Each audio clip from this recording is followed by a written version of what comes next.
Muito bem, meus amigos, estamos começando mais uma videoaula sobre arqueologia bíblica, hoje terminando o nosso módulo sobre o Novo Testamento. E na aula de hoje, eu quero propor um exercício diferente para você. Vamos tentar ver como que os achados arqueológicos nos ajudam a compreender algumas das imagens simbólicas do livro mais misterioso que existe, o livro do Apocalipse.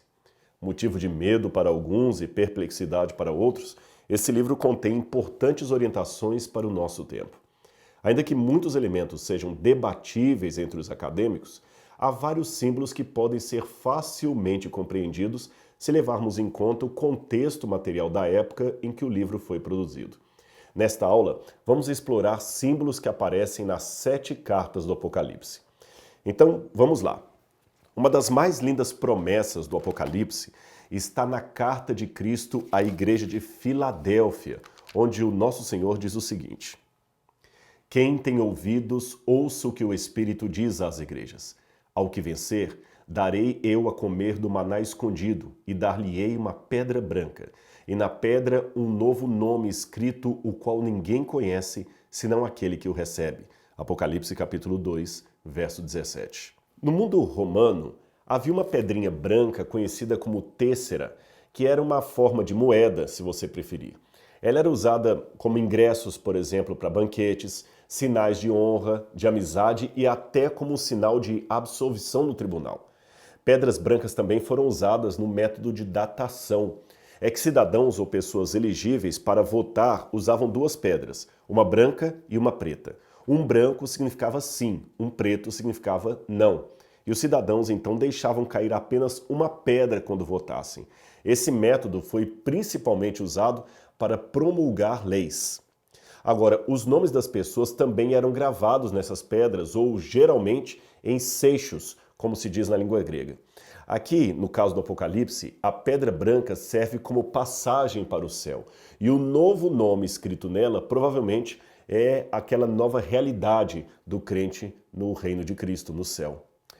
Outra promessa muito curiosa e muito interessante está no capítulo 3, versículo 12, que diz assim, olha: Ao vencedor eu farei coluna no templo do meu Deus, e dele não sairá, e escreverei sobre ele o nome do meu Deus e o nome da cidade do meu Deus, a nova Jerusalém que desce do céu, do meu Deus e também o meu novo nome.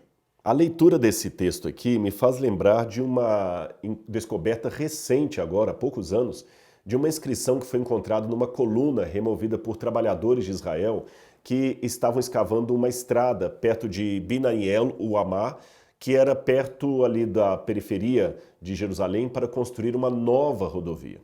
A coluna que eles encontraram acidentalmente era do Império Romano. E quando perceberam que se tratava de algo bem antigo, chamaram os profissionais do Departamento de Antiguidades de Israel para analisar o objeto. A princípio seria apenas uma coluna antiga, dentre várias outras encontradas no país, e nada mais. Mas ela havia pertencido a algum edifício situado numa vila de judeus que trabalhavam com olaria, isto é, profissionais especializados em fazer vasos, ânforas, panelas, copos, tanto de barro quanto de pedra que faziam naquela época por causa da purificação dos judeus, que era algo bastante em voga nos dias de Herodes. Você certamente se lembra do episódio nas bodas de Caná da Galileia, em que Jesus mandou encherem de água 6 talhas de pedra, como diz o Evangelho de João, capítulo 2, verso 6, para que os judeus pudessem fazer as suas purificações. Bem, o ofício desses vilarejos antigos era justamente fabricar esse tipo de utensílio doméstico. E eles viveram justamente nos dias de Jesus. Agora, falando da coluna. Havia, porém, algo inédito naquela coluna dos tempos romanos. É que nela havia uma inscrição hebraica de 2000 anos que dizia Ananias, filho de Dódalos, de Jerusalém. Esta é a mais antiga inscrição com o nome completo da cidade em hebraico, Yerushalayim, grafada exatamente como se escreve em hebraico nos dias de hoje. Antes disso, só conhecíamos inscrições do nome de Jerusalém em aramaico, como algumas que aparecem em algumas moedas antigas, ou na forma abreviada, Shalem, que seria a mesma coisa daquele mesmo nome da cidade do rei Melquisedeque.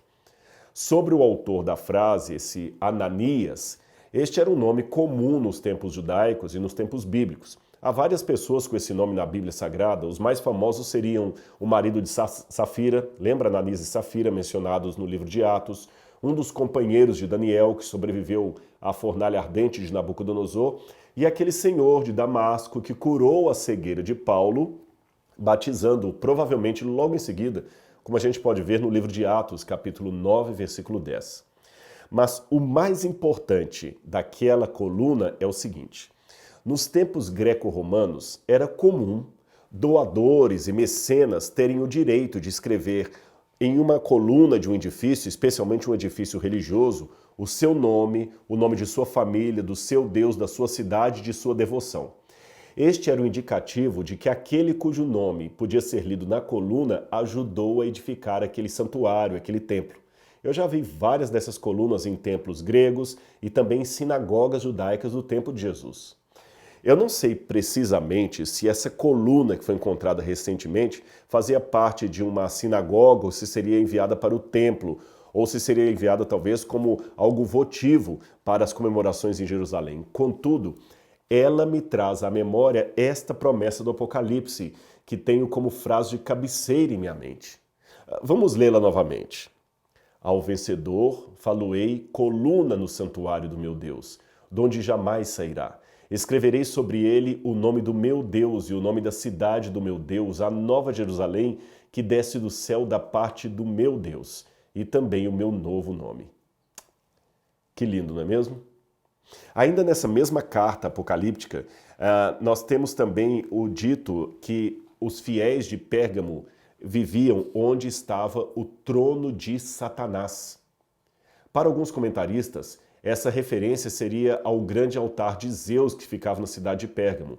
Aqui você tem as fundações desse altar, que hoje está reconstruído no Museu Pérgamo, em Berlim. Já outros comentaristas pensam que o trono de Satanás, aqui referido no Apocalipse, seria uma referência ao culto a Asclepio Soter, o deus da cura, também chamado de Esculápio para os romanos. E outros acreditam que o templo era em homenagem a Augusto, erguido também em 29 d.C. Então pode ser uma referência ao templo Augusto, ao templo a Esculápio ou ao templo a Zeus. Bom, mas com base em tudo isso, é possível dizer que o sentido profético do texto seria talvez uma referência última ao culto a Augusto, o imperador romano. Sabe por quê? O explorador e arqueólogo William Ramsay dizia que o centro administrativo e exportador do culto ao imperador ficava na cidade de Pérgamo. Ali era realmente o centro, o trono do culto imperial. Nenhum resto desse famoso templo foi encontrado pelos arqueólogos, tudo está destruído. Porém, uma inscrição encontrada na ilha de Lesbos traz a cópia de um decreto de um templo central que estaria sendo construído em Pérgamo para honrar Augusto como Deus. E isto trazer uma adoração que conferiria a toda a Ásia. Aliás, até denários encontrados ali da época romana mostram o templo ali marcado na moeda. No sentido profético, portanto, entende-se que o trono de Satanás possa ser uma alusão à força que a igreja estava adquirindo em Roma e, ao mesmo tempo, enfrentando uma oposição porque ela se levantava contra a adoração divina do imperador. Agora, a carta mais significativa do Apocalipse, sem dúvida, é a carta à Laodiceia. Você pode ler com calma depois cada detalhe dessa carta em sua Bíblia. Ali fala de uma igreja arrogante, morna, que apesar do orgulho e ostentação, é a mais carente, nua e pobre e cega de todas.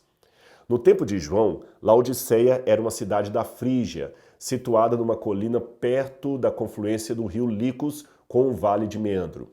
O local formava uma área muito fértil que colocava os laodicenses em condição privilegiada. Laodiceia estava a apenas 80 quilômetros de Filadélfia e a 160 quilômetros de Éfeso. 6 estradas cruzavam seu interior, permitindo que ela fosse o centro de importantes rotas comerciais. Isso tornava Laodiceia uma espécie de alfândega que controlava as mercadorias em trânsito e cobrava os impostos. Parte dos tributos ficava na própria cidade e era usada no desenvolvimento de sua área urbana. Não é por menos que Laodiceia foi considerada a principal, a mais rica metrópole de toda a região. ela possuía o maior centro bancário da Ásia Menor naquela época, especializado em câmbios de ouro e moedas estrangeiras. Na época de Roma, os países dominados tinham moedas locais e só podiam comercializar no exterior, trocando-as por moedas romanas. Laodiceia, portanto, recebia muito dinheiro do império para ter suficiente capital de giro para a constante troca de dinheiro em toda a região, em todo o vale ali. E no coração da cidade ficava uma das maiores escolas de medicina do mundo antigo. Pessoas de todo o Império Romano iam até Laodiceia tratar, sabe de quê? Da vista, porque os maiores especialistas em oftalmologia estavam lá. Ah, e a indústria têxtil de Laodiceia era outra fonte de renda que produzia e exportava tecidos finos. A sua grife era cobiçada pela mais alta sociedade imperial. O centro bancário, a produção de colírio, a indústria têxtil parecem contrastar com a realidade de Cristo, pelo menos Cristo colocando aqui na carta, que aquela cidade ou aquela igreja era, ao oposto de tudo isso, pobre, cega e nua. Assim ela está descrita no Apocalipse. É que a sua condição financeira a fazia sentir-se bastante segura para ostentar a arrogância de não ter falta de nada, e o cristianismo também está nessa mesma situação. Porém, a sua aparência externa não correspondia ao seu interior. Situada numa área de muitas atividades sísmicas, Laodiceia sofria muito com terremotos que causavam grande destruição. E durante o reinado de Augusto, um forte tremor destruiu vários prédios e eles foram reconstruídos depois com a ajuda imperial. No ano 17 d.C., a cidade foi novamente atingida por um outro terremoto e recuperada por Tibério César. Porém, a cidade se viu abalada por mais outro terrível terremoto, dessa vez no ano 60 depois de Cristo. Mas nesse terremoto ocorrido na época de Nero, a cidade simplesmente recusou qualquer ajuda imperial, alegando que isso seria até uma ofensa aos seus abastados cidadãos. O seu orgulho havia chegado ao limite do ridículo. Historiadores romanos como Estrabão e Tácito dizem que Laodiceia não apenas recusou a ajuda imperial, como procurou reconstruir-se por suas próprias forças. Um único morador, chamado Nicóstratus, dizia ter dinheiro suficiente para sozinho financiar a reconstrução de todo o estádio olímpico. Quando o enviado de Roma chegou à porta da cidade para verificar o estrago e agilizar a remessa de ajuda vinda de Roma, os orgulhosos representantes dispensaram a sua visita, sugerindo que seguisse adiante, procurando outro povo mais necessitado porque eles eram ricos e não precisavam de dinheiro. Esse episódio repercutiu negativamente para a imagem da cidade como sendo uma cidade de orgulhosos e ainda ficou 40 anos depois reconhecido como sendo uma alcunha negativa para toda a cidade de Laodiceia, uma cidade orgulhosa e arrogante. Curiosamente, por esse tempo, boa parte da população era constituída de judeus e muitos deles talvez convertidos ao cristianismo. O segmento judaico da metrópole de Laodiceia contava com algo em torno de 7 a 11 mil habitantes. Há quem estime que a atitude orgulhosa diante do desastre do terremoto que eu mencionei seria estimulada por judeus influentes que moravam no lugar. Seja como for, os destinatários imediatos daquela carta do Apocalipse estavam bem familiarizados com a história do terremoto e da rejeição e do orgulho da cidade e se lembraram bem dela ao lerem a advertência de Cristo para que o erro dos laodicenses não se repetisse na igreja local e na igreja futura. Aliás, é interessante que o nome Laodiceia em grego pode ser traduzido de duas maneiras. Pode ser o povo do juízo ou o povo que julga. E ambos os significados parecem muito de acordo com o orgulho de uma cidade e também com a condição atual de muitos cristãos que julgam eles mesmos o que é bom e ruim para si, sem dar qualquer importância aos dizeres da palavra de Deus. Que carta e que advertência bem atual para os nossos dias, não é mesmo? Bem, com isso nós terminamos o módulo do Novo Testamento e poderemos passar então para o último módulo desse curso. Portanto, não perca os nossos próximos encontros, porque eu ainda tenho muita coisa para mostrar para você. Um abraço e até lá!